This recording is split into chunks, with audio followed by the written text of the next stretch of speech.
That's a story out of Detroit, a so-called rapper. And I say so-called because everybody calls himself a rapper these days. You don't have a record deal, you don't have nothing, but you're a rapper. Anyway, so this so-called rapper had got arrested for shooting his girlfriend in the head.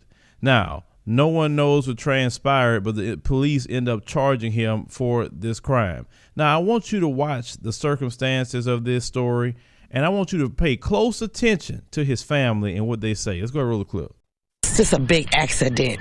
They was about to go to prom. He had just went and got a tux. They was been looking for a dress for 2 weeks. On the day, 21-year-old O'Shea Thomas was charged with the shooting of his girlfriend, his family speaking out on his behalf, claiming O'Shea was a quiet, non-confrontational young man, and what happened inside Marche Lowe's Chesterfield home must have been an accident. He was a good kid. He hustled, he do whatever he had to do, but he loved that girl. No way. He pulled that trigger to shoot her intentionally.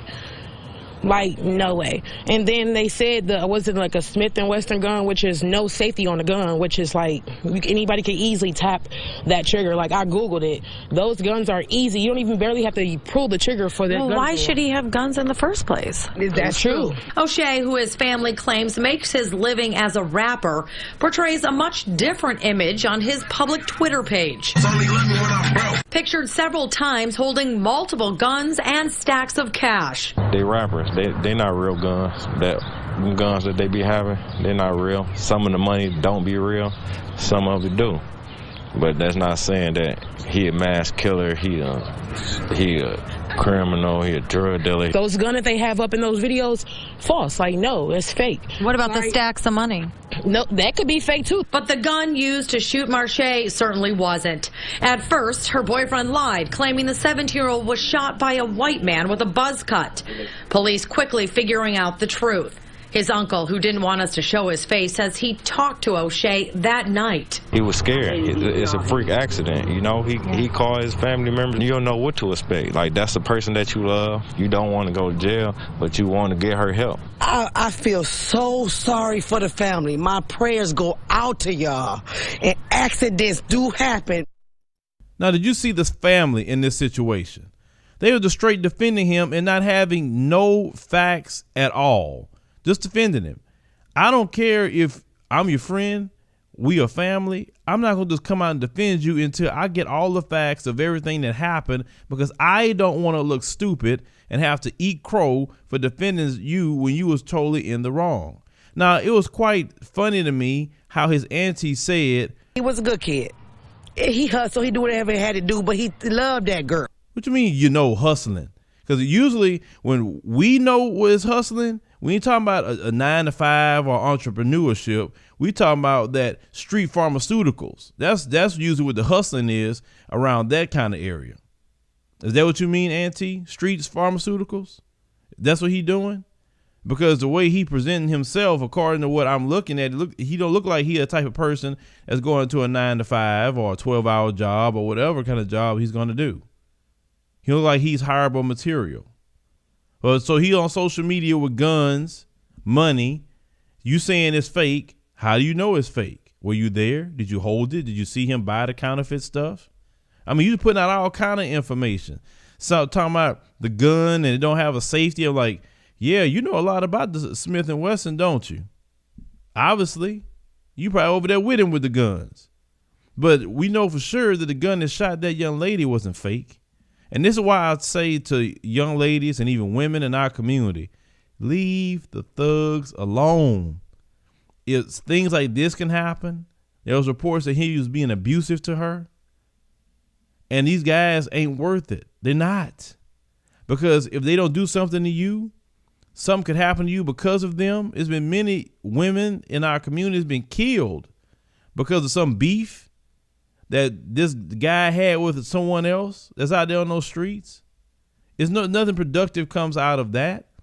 You can't expect a loving family and to grow old together with a guy like that.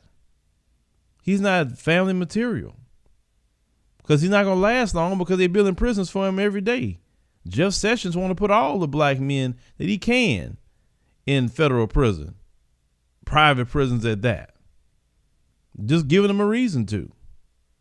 But I just hate to hear how this family just came out defending him. And then let me tell you something else before I wrap this stuff up.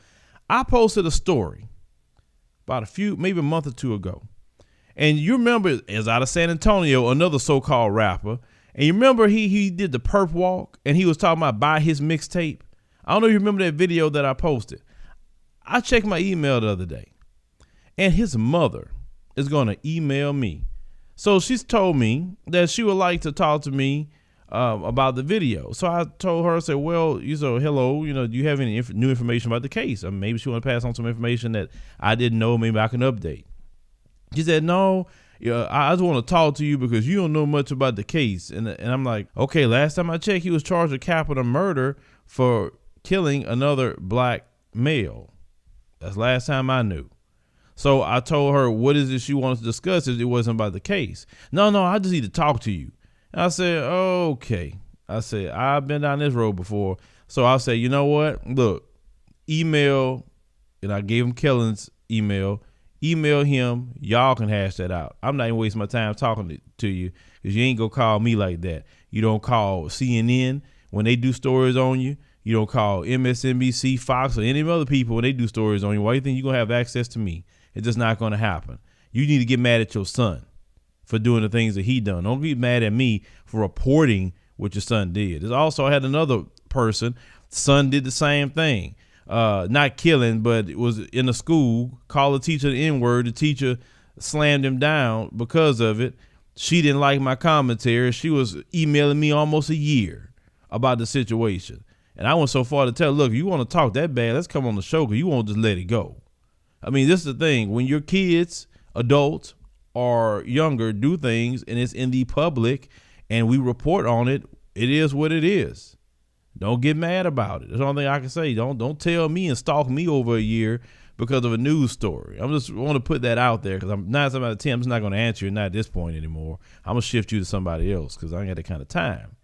But you shouldn't be defending bad behavior. That's really what I'm trying to say at the end of the day. I would be embarrassed if my son did something like that. And I surely wouldn't be on the news defending my son if he shot a girl in the head or he committed capital murder or he's calling a teacher the N-word and bucking up to a teacher. I wouldn't defend any of that. I keep my mouth shut. And that's the thing that you must do until you find out everything, period. That's just that simple. But that's part of the territory that comes along with what I do, guys. Believe it or not. I mean, I don't tell you guys everything that I deal with and endure on this platform, but it's just part of it. People getting mad that you did a story, but like I said before, they don't go tell none of them other people when they do a story about their family members that's out in the public.